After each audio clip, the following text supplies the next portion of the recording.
Live? I think we are. How are we doing here, guys? Hey, everybody, is Brandon Ross. I'm more than a medium, and today we've gotten the word that the beloved icon that is Bob Barker has passed away. And, these are the type of videos I want to be able to jump on and do quickly. I'm not trying to be an opportunist, but in order to honor him and take a look at his astrology, it's a learning moment because we know him so well. We know him as a humanitarian. We know him as a game show host. And he wasn't always necessarily the best. He was a bit of a bad boy, quite frankly. He had a little touch of David Lee Roth, if you will. And by the way, I think David Lee Roth had a little touch of Bob Barker, but I digress. Bob Barker came to really prominency in the early 70s. And I mean, think about it, picture it. You're somewhere in your, late single digits, early teens. You score a day off for some reason or another, and you're sitting on your couch, eating cereal, drinking soup, whatever it is you're doing. And on comes none other than Bob Barker and The Price is Right. And who can forget the call tag of "Come on down. You're the next contestant on The Price is Right." By the way, what was your favorite game? And also, if you can tell me who the announcer was, because boy, oh boy, would I love to give him a shout out. He passed away. I don't think it was Gene Rayburn. That was the other guy. But anyways, you've got all these really fun games, and you were always waiting to see what it is that he was going to, do that game, right? Whether he was going to do. And by the way, I totally have Drew Carey in here, and that's okay. Drew Carey took his spot. By the way, with his blessing. Bob Barker actually loved Drew Carey, picked him, chose him. When I was doing film production a few years ago, one of the producers actually knew, he actually works with Drew now. And she couldn't say enough good things about how Bob Barker was so gracious about it. Because he's like, listen, I did my time. From 1972 to 2010, he was the guy. He was the guy that did that. But you remember it through your childhood, and you would do things like play Plinko, right? Do you remember that one? Do you remember Plinko? Do you remember the punch game, the cliffhanger, the dice, the golf, the tags, all that other good stuff? It was a whole lot of fun. It was just a fun, mindless game. Boy, we can't really see that stuff now, nor do you think we would be able to kind of like work with it.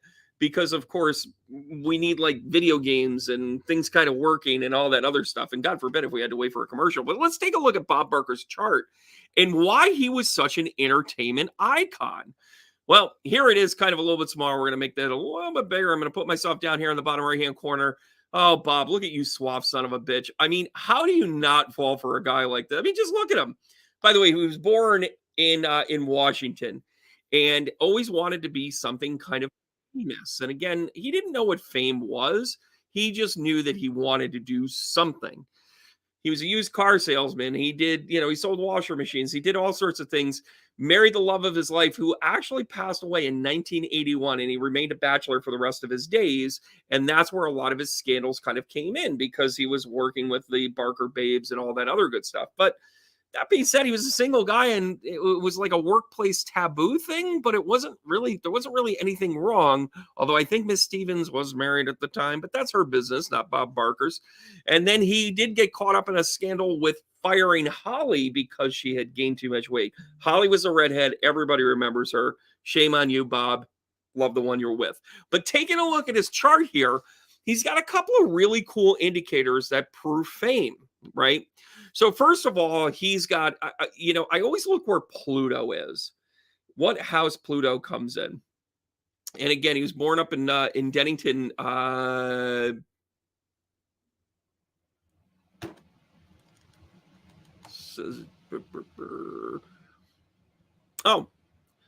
Dennington, Washington. I don't know what that is. I'm going to do a double check here. I think for some reason that's the display. That's not the actual thing. Actually, the location on it.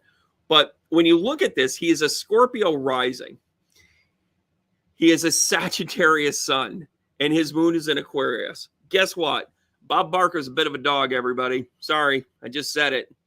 Bob Barker with that Sagittarius sun wants to get out there and explore the world. With Scorpio, he kind of likes to kind of be the undercover lover kind of feel, but he's also good at emoting. He's got a deep you can fall for the guy really easily. Now, the Aquarius moon lets him kind of be a little detached, kind of like, oh, all right, well, you don't like me anymore, so be it.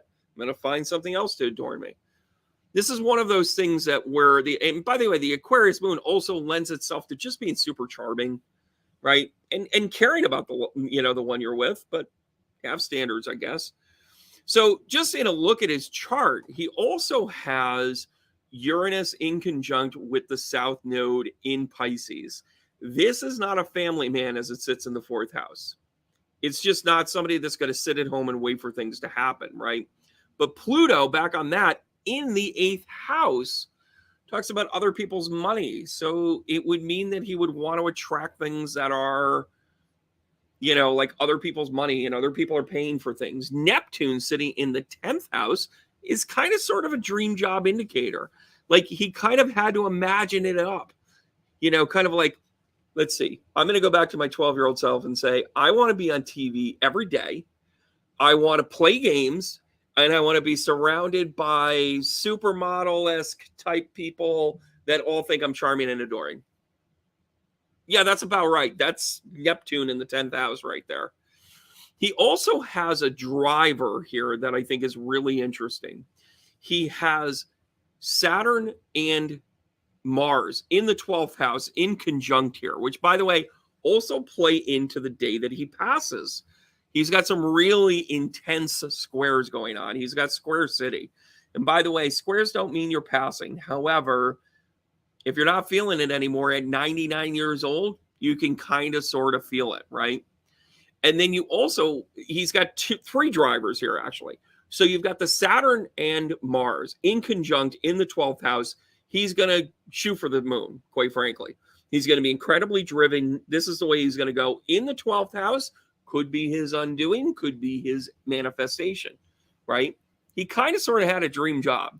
If you disagree with me, put it down there in the notes. But thanks again for liking and subscribing. Thank you so much, guys. Oh, wow. Hey, I'm seeing you guys now. Oh, 3 years younger than your mama. Hey, Trish, how are you? Janice. I was such a hippie. No, never felt it. All right, fair enough. It's all good. It's all good. Judy, good to see you. Retta, good to see you too. Brisa, thanks so much for tuning in, saying a few words here. So, yeah, back on this. He's also got his sun in Sagittarius that in the second house, rather, makes him somebody that can really manifest. Really, really manifest. Now, above the DC here, the things that are in the public light are things like Mars and Saturn. So he became the structure that we all saw as what else but a game show host. He typified it, really, when you get right down to it. He also had the dream job. He was also empowered by hey, he could, if he wanted to do it, he kind of did it, right? And who can forget his time at Happy Gilmore? Come on. The Price is Wrong, Bob. Anyways. Now, what he kept to himself in his private houses was his determination. Now, Jupiter, which is a very interesting placement as well, is in his first house, which means his first personal identity is about growing and making sure he gets to where he needs to, right? So Jupiter, and by the way, he went through 8 Jupiter returns. He went through, the way that he did it was super duper important. That's what's important here. His Jupiter return, again, he went through 8 of them. Imagine that. He went through 8 of them. He also went through a Uranus return. Oh, he went through 3 Saturn returns. And I don't even want to do the math on Mercury right now. The important thing with this is that he went through life the way that he was meant to go through it. He had lessons, he had squares, he had these things happen to him. But how he's built, he is built to be a powerhouse. Oh, and by the way, what is it when you're a game show host? You have to be a great communicator and very practical. And by the way, he wasn't really loosey-goosey with his words. He was always very calculated. By the way, that's Mercury in Capricorn here in the second house. It was his foundation, right? Yes, he had a grand fire trine. I knew I was waiting for that. And what she's pointing out here is that he has Chiron, which, by the way, he went through 2 Chirons. 2. By the way, most of us are reeling between the age of, like, say, 48 and 51 with just one. Imagine getting 2 of them squeezed in there, right? Which, by the way, he probably went through about 2 years ago, maybe earlier last year, right? Right, Trish. Thanks for commenting. So, yeah, with that trine that she pointed out there is Neptune squared, or not squared, but rather trine to Chiron, and then, oh boy, oh boy, oh boy, to his son, his identity. So there was something about this that becoming famous was going to help him heal, right? Grand trines tend to be more of a healing energy, and especially in his fire, he was going to be super determined. This dude was meant to be famous in one way or another, right? He had those indicators in which he had to move forward. He had to accomplish the things that he was meant to, and away that we go. You can make the argument that it hit Pluto, or that it hit Jupiter, but I'm really focused in on the sun here. And Vesta is sitting here as well. Vesta kind of does its return. We'll show this here in a second. But let's take a look at the next slide here. Oh, look at this. He got a little old, everybody. And by the way, by the time Drew Carey came in, not only was he giving his blessings, he was also kind of saying, I'm kind of done. You know, that's a pretty rigorous schedule, believe it or not. And the way that those go is you would typically film for, like, I don't know, maybe 6 weeks, 8 weeks, but you would film like 3 or 4 of them in a day. So it was a lot of work. And then, of course, he'd have about 300 days off a year. Boo-hoo. However, he was the man. He was the icon. He was the guy that did it, right? Yes, he absolutely had those scandals with those women because, like I said about 10 minutes ago, he's a bit of a dog. It's the way he's built. It's the way he's got. That dog's got to hunt, guys. Oh, yeah. Little cardinal crosshair action. So let's take a look at the day that he passed. This is kind of interesting. The thing on the left side here, you've got 3 major squares going on here. You've also got an opposition. And then, of course, you know, there's that Chiron return that he just went through about 6 months ago, give or take. Actually, not even that long ago, probably closer to 3 months ago. So Chiron returns a second time in your 5th house. And the Chiron is here in that 5th house. In Aries is kind of like, you're kind of done. You're all set. Did you live the life you were supposed to live? There it is. He's also got this opposition of Venus and the moon, his moon in Aquarius and Venus sitting here in Saturn. Now, in that natal position, right, what the moon is basically, what Venus is saying to the moon here in this is really kind of a deep affection, right? It's actually, in all things being static, it's about loving yourself, loving what you've done, loving the person that you're connected to, having affection. It's actually a very affectionate moment for you, right? So when Venus is hanging out here in Leo, as when Bob goes, how you doing there, Holly? So the other part of this, with that, for him to have this be on a day of passing, is a sense of completion.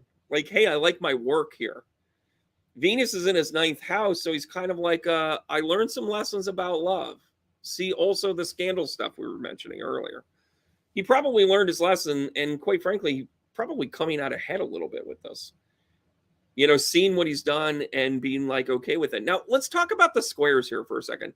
And I go back and forth. Mercury is a huge player in this. Humongous. Welcome to your Mercury retrograde, everybody. Let's just tap dance on that one here. Let's take a look at this one here, where Mercury on the outside transit here is in his 10th house. Public, by the way, the sun in public in the 10th house. Lilith in public reveals, here we go, shining the light on it. Are we going to hear more scandalous dirt? Maybe. Oh, yeah. Black Bell, good commentary. Isn't that funny? Yeah, I've been to a few of those things. And when we did, oh gosh, I can tell stories. Filming stuff like a message circle. Oh, Spirit's just like, you're kidding, right? You're kidding? You want me to start again? Don't get me started. But taking a look at Mercury, that drops down and then does this cross or does this square here to the sun, to his natal sun. This is Mercury. And don't forget what Mercury, of course, this is happening during a Mercury retrograde. Mercury kind of takes the limelight along with the full moon here this week. But Mercury, go ahead, take a look at that one. Take a look at that video that came out this morning. Mercury is basically saying to the sun here, like, you got to do this the right way. And by the way, that sun in Sagittarius, listen, sun in Sagittarius, you guys, you love deep, you love this, you love adventure, you you know, you're running around like a whippoorwill's ass, but then Mercury shows up in Virgo, in retrograde, and saying, are you doing this right? Now, he didn't pass because Mercury squared the sun. He died because he's had a couple of falls the last couple of years. He had Alzheimer's, he had a stroke. He was out of the limelight for the better part of the last 15, 18 years, right? For good reason, right? I think the last thing that he did was actually beat the shit out of Happy Gilmore. Watch that, because it's going to be on at some point this week. Then you also have the square of Mars in Virgo at the 29 Anaric, by the way, which is that heightened piece of like, blah, we're all Mars, right? And that comes in to his natal Mercury. So here's Mercury again for the second time, and his Mercury is in Capricorn. A little bit of a tougher placement. And by the way, the Mercury is a wide conjunct to Venus. So what that tells me, and again, Mars and Venus are going to be natural enemies all the time anyways, and not even enemies, but naturally dichotomy energy.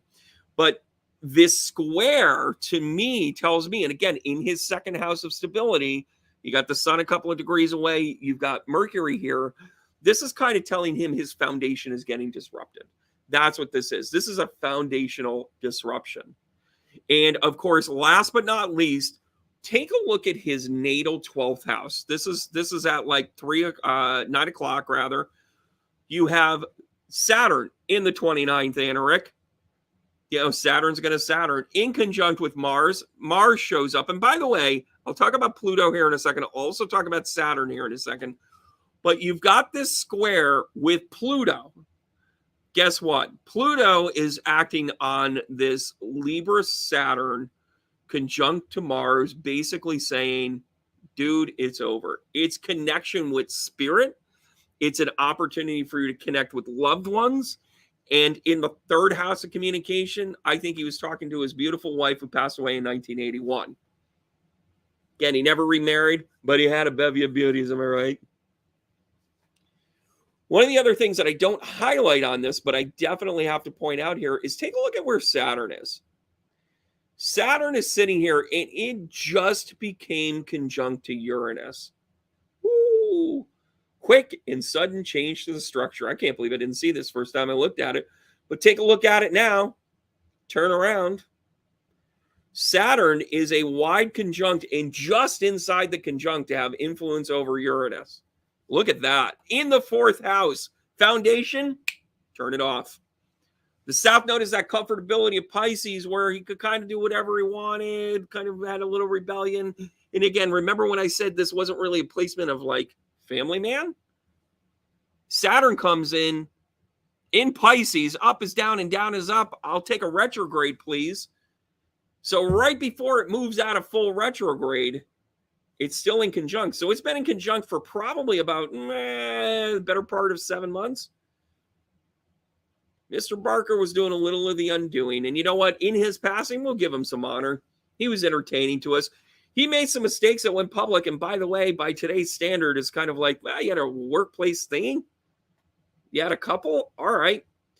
Firing Holly for putting on too much weight. You can kiss my ass for that. She was starting to look good. Am I right or am I right? Just one man's opinion. But he had his flaws. And by the way, we all have them. Quit judging the shit out of people. Just take it for what it is. At the end of the day, he was a man that was driven to make sure that he was in entertainment in some way or another. And you can look at his chart that on the day that he passed, the cards were stacked against him. And to a 99-year-old to say like, hey, we'll get through this, not so much. By the way, his sixth house, the house of the things that are around you and your routine, The North Node was hanging out with Chiron. He had completed the things that he wanted to complete, and with some luck and some hope, it was really about making sure that he was feeling complete as a person. It's an interesting thing, huh? All right, well, last but not least, let's go ahead and remind everybody. I want to remind you all to spay and neuter your pets. By the way, his ESPCA stuff. Oh my gosh, I can't believe I didn't mention this either. What makes him a humanitarian, everybody? What makes him a humanitarian? Well, first of all, Neptune sitting in the 10th house, that's kind of that public thing of saying, like, hey, you know what? We've got a kindness and a dream to you, right? His natural placements of Mars and Saturn together in the 12th house really makes him a bit of a humanitarian here. High empathy with that position, by the way, right? It's part of his charm to be like, I just love animals. And by the way, he had countless animals over the years, and he would spay and neuter them. He was a person that, followed through with what he said. And part of the reason why he did that, there is a backstory to this, was because he started to realize that people didn't really care. In the mid 70s, people weren't doing any of that. And the shelters that were nowhere near established the way they are in today's standard were so overwhelmed that they were always asking for money. And he said, you know what I could help you with? Why don't you make spay and neutering like reasonable, $10 or $12? I mean, this is 1975, 74, 75. And they said, you know what would be great is if you said that we're doing that. And if they mentioned Bob Barker's name, then, or that they saw the campaign or whatever the deal is. And they were spay and neutering hundreds of dogs a week. And it helped their population control in LA County alone get under control. So Bob Barker had influence here, everybody. He definitely did. And by the way, he's just compassionate about it, right? All right. Yeah, everybody. So don't forget, let's spay and neuter your pets and all that other good stuff. And you know what, guys? I'm going to be tuning out here. I got one video that's going to pop up later next week. I'm going to see you guys after Labor Day. I want to thank you guys for supporting things. I've got a ton of stuff coming up here. I've got an intuitive development weekly class that you can jump into. It's a recorded class, or you can jump in live during the day. I've got specialized classes. I've got a tarot class coming up. I've got a tarot group coming out. I'm also working on the astrology group, as well as learning how to be a spiritual and life coach. And oh, by the way, we'll throw in some Reiki there along the way as well. I think you guys are going to like this. I'm going to go refresh my battery. Go have a great day, everybody. During this week, unplug. Take at least one day and unplug. Do it for yourself. The planets are lined up for that. Make sure you do it. Hard taps, guys. Love to Bob Barker. And don't forget to spay and neuter your pet. See you guys soon.